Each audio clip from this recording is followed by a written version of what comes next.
Salut à tous, j'espère que vous allez bien. Donc, petite vidéo mise à jour sur la crypto. Donc, on va attaquer avec le Bitcoin qui continue son push tranquillement, mais sûrement. Donc, en daily, il n'y a pas vraiment de structure de retournement ou de perte de momentum. Alors, il y en a peut-être un peu en une heure, on va voir ça après, mais en daily, c'est encore haussier. On n'est plus très loin des 100K. On va y aller, je pense, doucement. Et en termes de news, déjà, le Fear and Greed Index, on est toujours à 83. On est toujours en extrême grid et je pense que ça va monter doucement. On va avoir de plus en plus de FOMO plus on se rapproche des 100 000. Donc, il faudra commencer quand même à faire très attention. C'est pas un endroit pour acheter du BTC, d'accord? On attend des setups comme on l'a fait en petit time frame. Et en termes de news, des bonnes nouvelles de toute façon depuis un petit moment. Suite à l'élection présidentielle de Donald Trump, on a eu un gros mouvement. Donc ça a eu un gros impact sur la structure et je pense que ça va continuer à avoir un impact encore pendant plusieurs mois. En général, ça a tendance à s'étaler. Aujourd'hui, on a notre ami Michael Saylor, donc de MicroStrategy, qui compte lever 2,6 milliards de dollars à la place des 1,75 milliards de dollars. Donc pour acheter plus de Bitcoin, ça aussi, ça peut avoir un impact en tout cas sur le court terme. Et on a Grayscale aujourd'hui qui lance des options ETF après le lancement de BlackRock hier. Ça aussi, ça peut avoir un impact positif sur la structure. En tout cas, ça devrait augmenter la demande et par contre augmenter aussi la volatilité, que ça soit dans un sens comme dans l'autre. Donc ça aussi, ça peut être une bonne chose. Plus il y a de demandes, à savoir qu'on a de moins en moins de Bitcoin, hein. Il y a plus de demandes que de Bitcoin. Donc ça aussi, ça aura probablement un impact positif sur le moyen, voire le long terme. Donc voilà, plutôt positif le BTC, pas de signal de retournement en daily. Par contre, ça ne veut pas dire qu'en petite time frame, on va pas avoir des corrections. Le marché ne monte pas en ligne droite. Le marché corrige, ce qui est normal et heureusement d'ailleurs. Parce que s'il corrige pas, on n'a pas d'opportunité. Rappelez-vous, la dernière fois qu'on a eu un setup, c'était là-dedans. On cherchait de l'achat. On a eu notre point d'entrée ici. Et ensuite, on a eu ces deux derniers setups, donc le contracting ici et le dernier qu'on a obtenu, il était là. Donc je vous avais dit, on cherche de l'achat dans cette zone. L'objectif, c'est de revenir péter le top. D'accord? Et donc je suis toujours dans le buy, donc je suis rentré dans cette zone et je suis encore dedans. J'espérais qu'il donne une structure corrective plus grande pour continuer son push. Bon, c'est pas très grave. L'objectif, c'était de venir péter le top, il l'a fait. Mais je vais quand même faire attention au cas où il décide plus tard de donner, par exemple, un running avant de continuer son push. Donc si, comme moi, vous êtes encore dans le trade, vous êtes encore dans le buy, et je parle de trade, là, on parle pas de si vous avez des bagues Bitcoin investissement, bien sûr, là, il n'y a rien à faire dessus, on reste dedans parce que là, on parle de structure daily, c'est encore haussier. Je parle plus pour ceux qui tradent, donc ils rentrent avec un levier et ils ont des stop loss, etc. Donc là, il va falloir manager le trade, c'est-à-dire commencer à augmenter, à monter vos break-even, monter un peu vos stops. C'est important pour protéger ce trade, d'accord? Au cas où ils décident de corriger un peu plus. Mais sinon, c'est encore haussier. Au pire des cas, ça sera juste venir valider un running flat s'il doit vraiment revenir corriger, mais il n'est pas vraiment obligé de faire ça parce que techniquement, on a validé ça comme un regular flat. Donc à partir de maintenant, on peut continuer à push. Mais au cas où, si on le voit drop et donner un gros mouvement agressif, on compte ça comme un C d'un running potentiel et on va rechercher encore de l'achat. Donc c'est encore haussier. Objectif, donc je vise au moins les 100 000 dollars où je vais commencer à faire très attention parce que ça peut être un prix psychologique pour beaucoup de personnes. Et on a ensuite ETH. ETH, c'est plutôt correctif.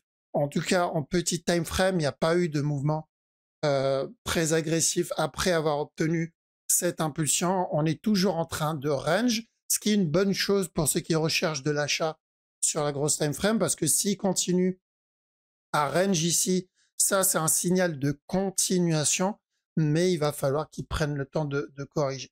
Donc c'est triste pour ceux qui ont enfin en tout cas plus de TH que de Bitcoin, parce qu'il est vrai, bah, il va falloir attendre. Le BTC, il lui a mis un petit vent quand même derrière, mais il peut rattraper plus tard, qui sait.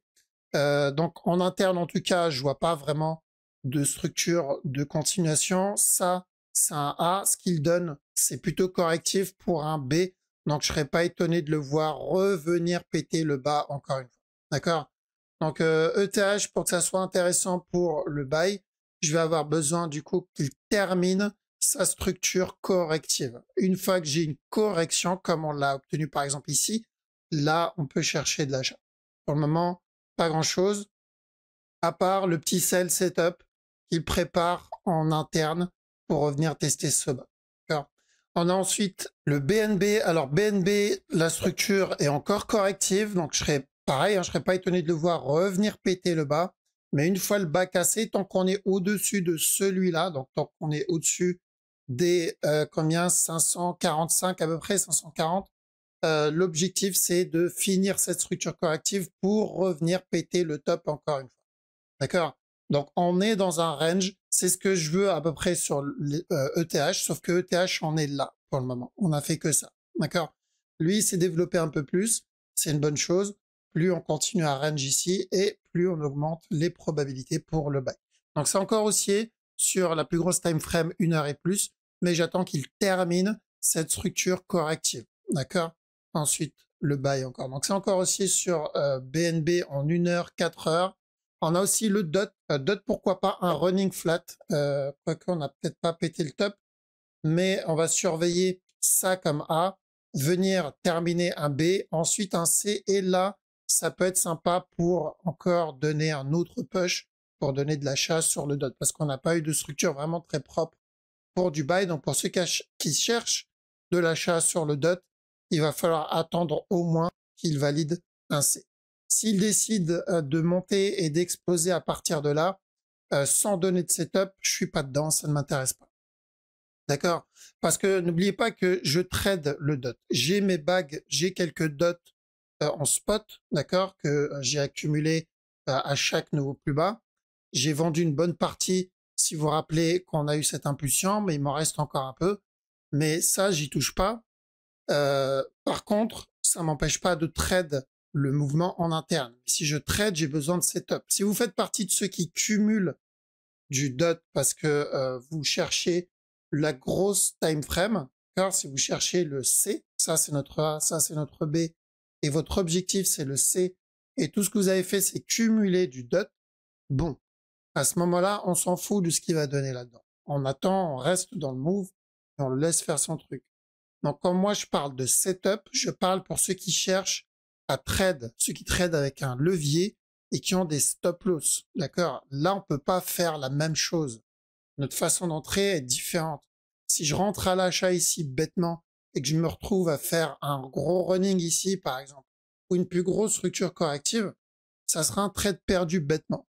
Donc, je préfère le laisser me donner mon setup. S'il m'en donne pas, je ne rentre pas. D'accord? Il y a le spot pour ça. Ok, donc pour le moment, j'attends au moins un petit running flat là-dessus. On a aussi le Litecoin qui est plutôt pas mal. N'oubliez pas l'objectif du Litecoin, c'est de revenir péter le top. Donc quand on est venu casser ce bas, on avait dit quoi? On cherche de l'achat pour revenir casser le top. Donc on cherchait un regular flat classique. L'objectif, c'était qu'ils reviennent tester les 114, 115 $. Donc pas de changement là-dedans. Je cherche toujours ce même objectif.